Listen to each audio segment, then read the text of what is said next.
is how we get ants!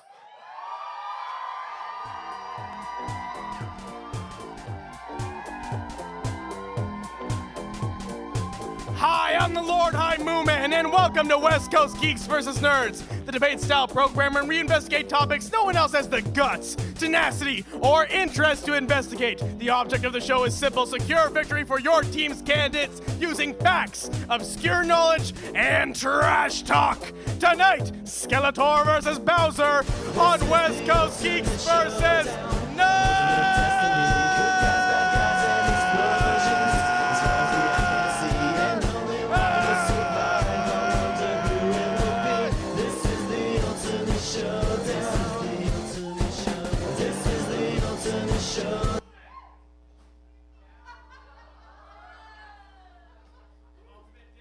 Of ultimate destiny. Yeah! I'm just gonna keep going. Ultimate destiny. We'll use that in the B footage. Nice. For Skeletor, Team Geek and your geek leader. Ladies and gentlemen of the jury, please respectfully applaud as we bring out tonight's prosecutors. Representing the people of Eternia versus Skeletor from the Eternian law firm Fishface, Rhino Man, and Goldenstein, your head prosecuting attorney, Keegan Fishface. Also from Fishface, Rhino Man, and Goldenstein, and representing the people of Eternia, please politely applaud for Brent, Rhino Man, attorney at law. As the Honorable Lord High MooMan, I ask you to welcome our final prosecutor for tonight's court session, representing the people of Eternia. Put your hands together for Ruben Goldenstein!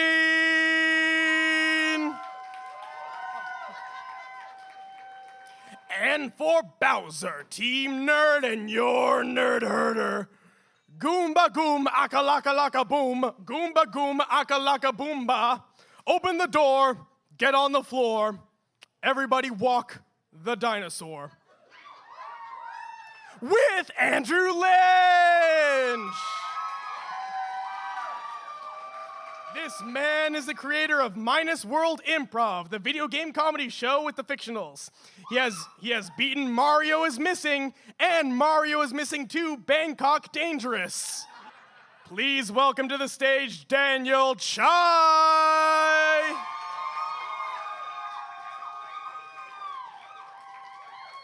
An improviser from the island and a proud player and participant of the Mario parties.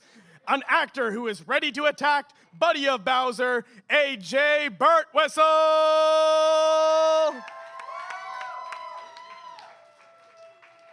All right, geeks and nerds, how are you guys doing today? Just splendid, man. I think when you came up here... Quite well, Your Honor. Thank you very much for having us. Nice. Thank you, Your Honor. All right, please take your 20-sided die and please roll for initiative.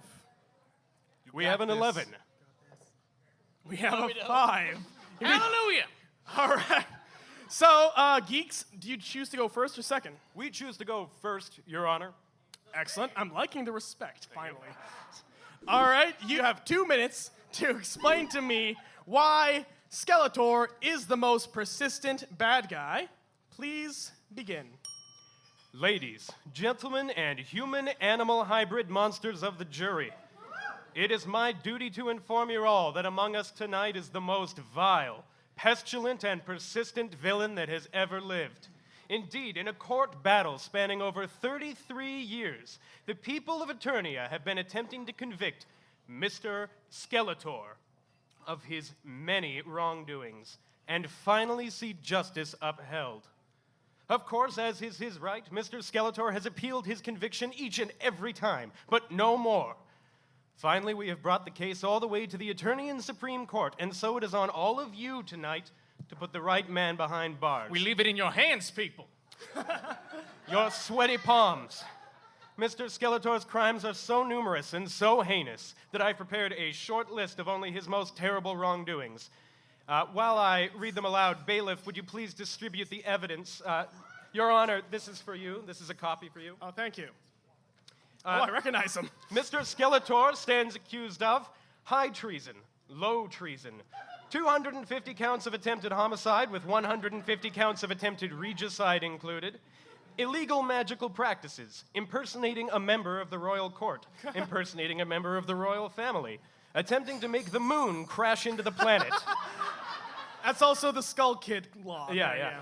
Crimes against humanity, criminal negligence, driving while under the influence of sorcery, cruelty to animals, cruelty to animal-human hybrids, cruelty to plant-human hybrids, perjury, torture, summoning demons to destroy everything and everyone. Classic. Kidnapping, extortion, breaking and entering, war crimes, including interdimensional war crimes. Hate crimes, creating a black hole on the surface of the planet, hate speech, destruction of personal property, assault and battery, and arson. 15 seconds. And the list just goes on, Your Honor. Please, members of the jury, esteemed friends and colleagues, find this man, if we can even call him that, guilty, and let us be rid of his evil at long last.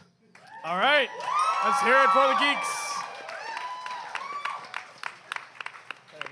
Very formal, very formal. Moving on to the nerds. Nerds, you have your 2 minutes of intro. Explain to me why Bowser is the most persistent bad guy. Please begin.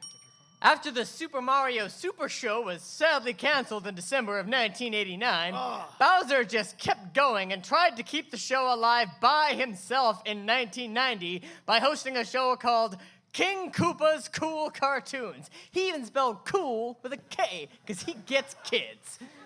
It was the 90s. This was a live-action show with children in the audience chanting his name. Now, 1989 was the year Nintendo released the critical and commercial failure known as the Power Glove.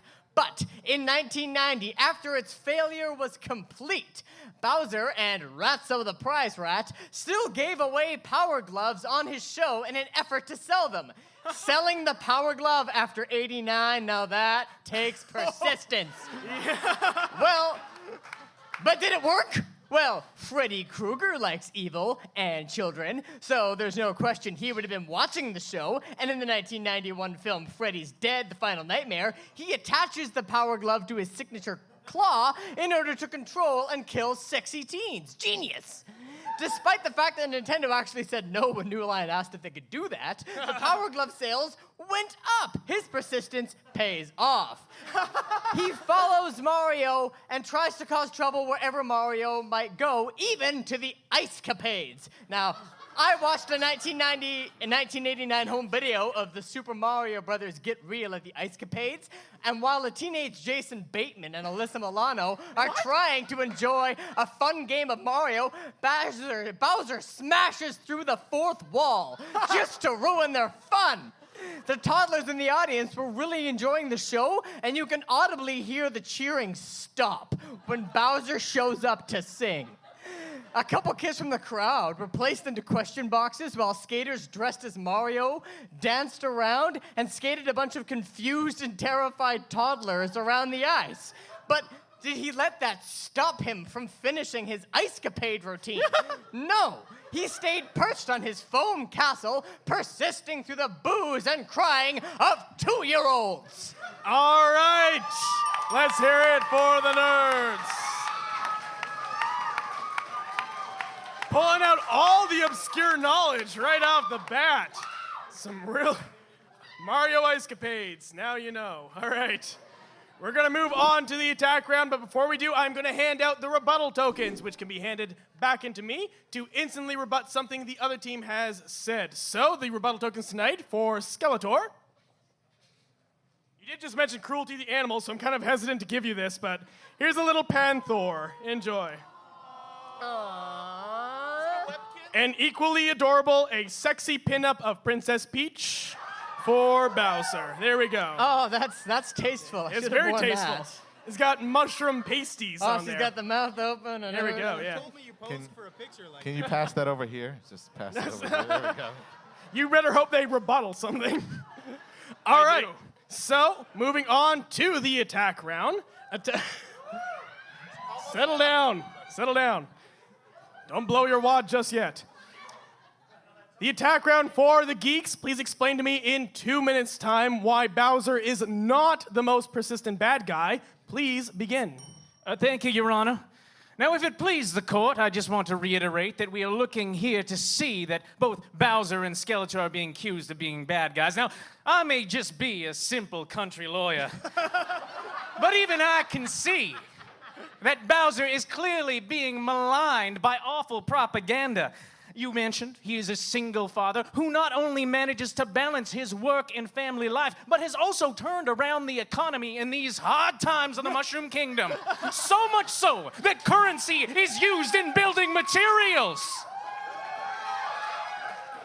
On top of that, I don't have to look very far back into the past as a Southern Eternian to see that humankind can fight amongst each other, whereas Bowser has managed to bring together all of the species, the Goombas, the Koopas, the Bomb-Bombs, all together living in harmony, only going to war against one man.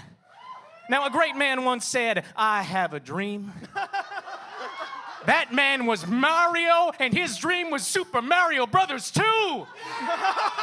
Even in his dreams, that man wants to go to war against kings with green skin and depose them.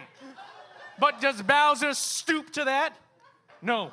No, Bowser lays out a hand of friendship, and we prepared a little slide. See if you could please get that going, sir, Right, up in the booth. 30 seconds. Here we go. Here. Bowser is a friend to all. I wish the music was playing right now. It's gorgeous. I don't know if the video's playing. There we go. We get to see that Bowser's good friends, high-fiving Mario, engaging in various sporting activities. We have your baseball, your basketball. See all the good times that are being had. Tandem go-karts, my friends. Tennis together. Oh, so lovely. Bros watching hoes throwing fireballs. Oh, Lordy. And he's a respected member of the community. More than that, he will bring all of his wondrous... oh, sorry, that wasn't supposed to be in there. That is actually the only smiling picture of Dennis Hopper I could find. And, oh, no, that's not supposed to be in there. I'm sorry, turn that off. Turn that off. I'm sorry. I'm sorry. Just too That much. is the end. I'm so sorry. That is the I'm so end. sorry.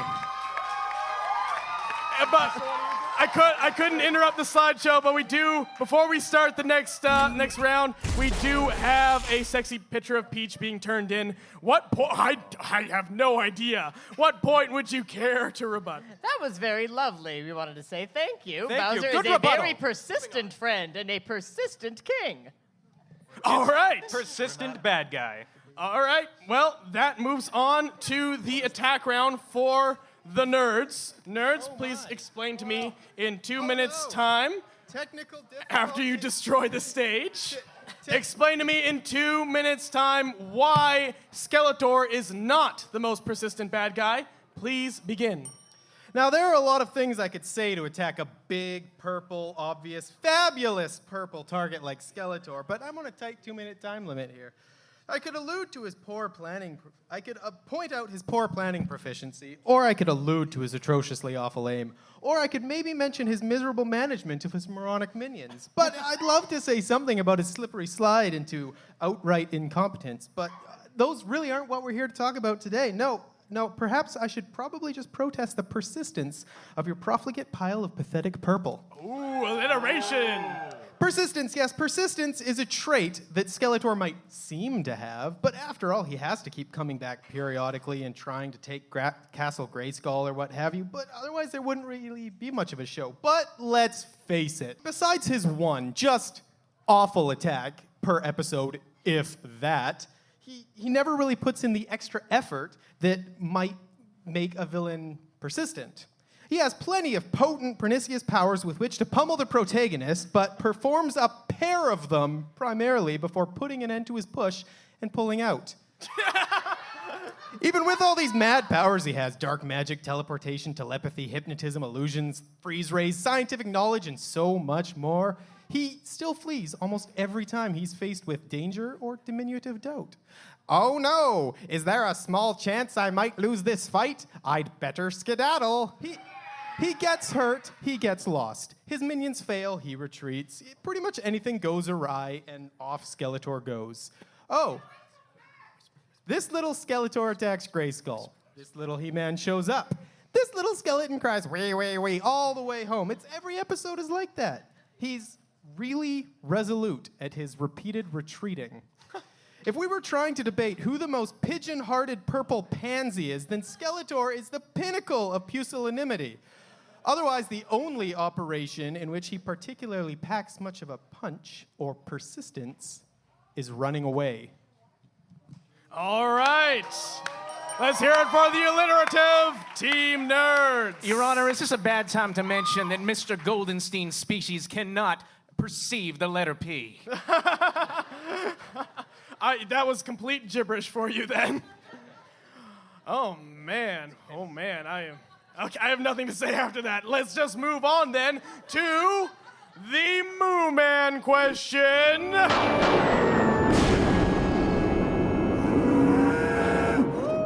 Spooky moo.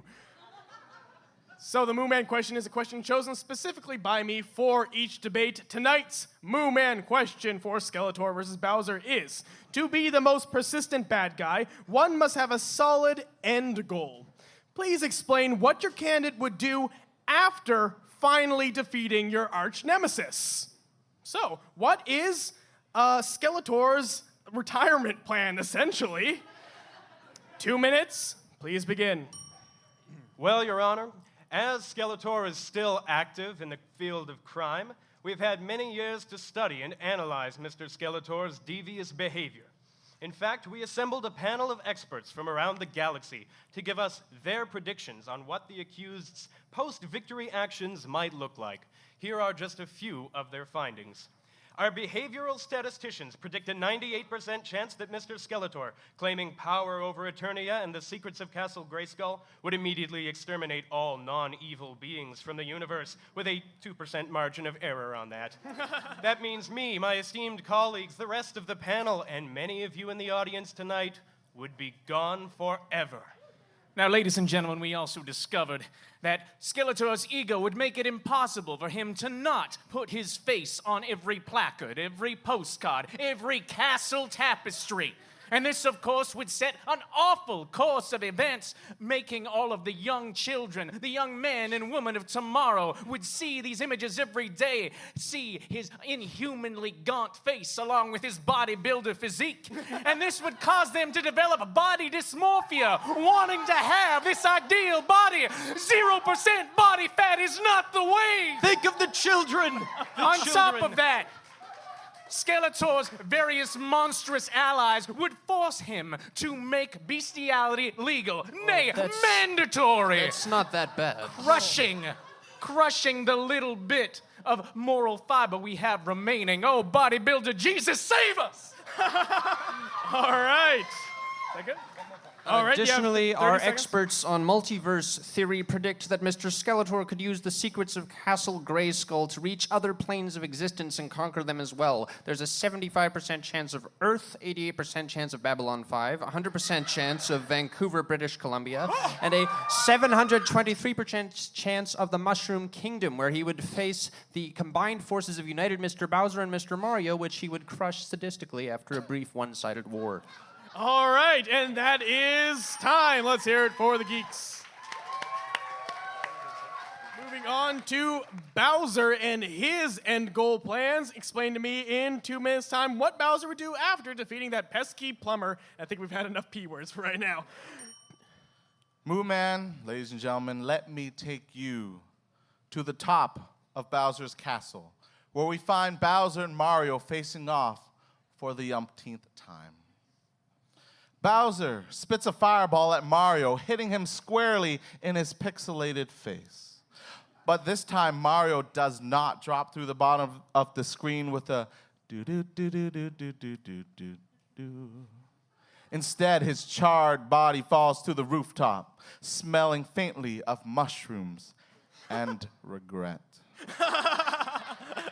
Soon, Bowser realizes that something is wrong. The paratroopers in the sky are frozen mid-flight. The piranha plants are stuck mid-pipe.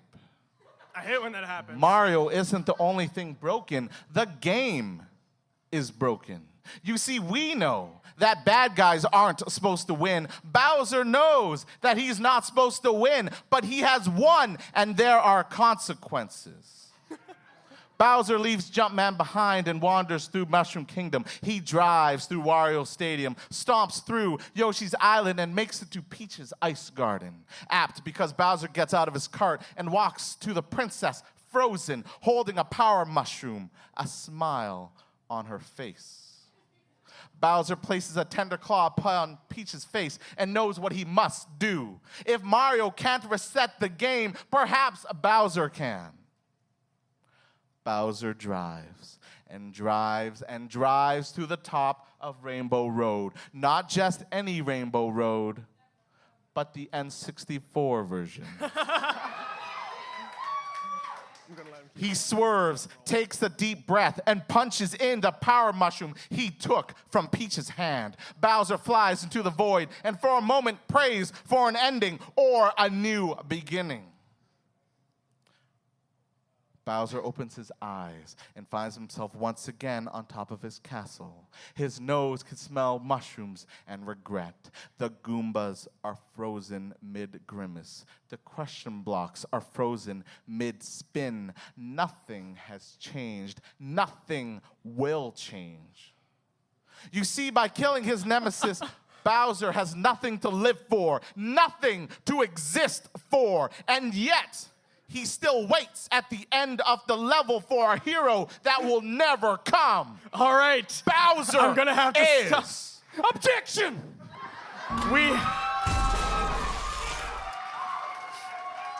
We have a rebuttal token being turned in. Speak your mind, Phoenix. Ladies and gentlemen of the jury, my objection here is not for any particular thing that opponents said, but rather for the fact that they are making an equivalency of the games that Bowser plays next to the games that Skeletor plays. The games that Bowser plays are basketball and football. The games that Skeletor plays are crushing your family. Crushing your family. He killed my family. Oh, Skeletor killed my family. All right. All right. We're going to have to end that rebuttal there. And that also ends the round for the nerds. Give it up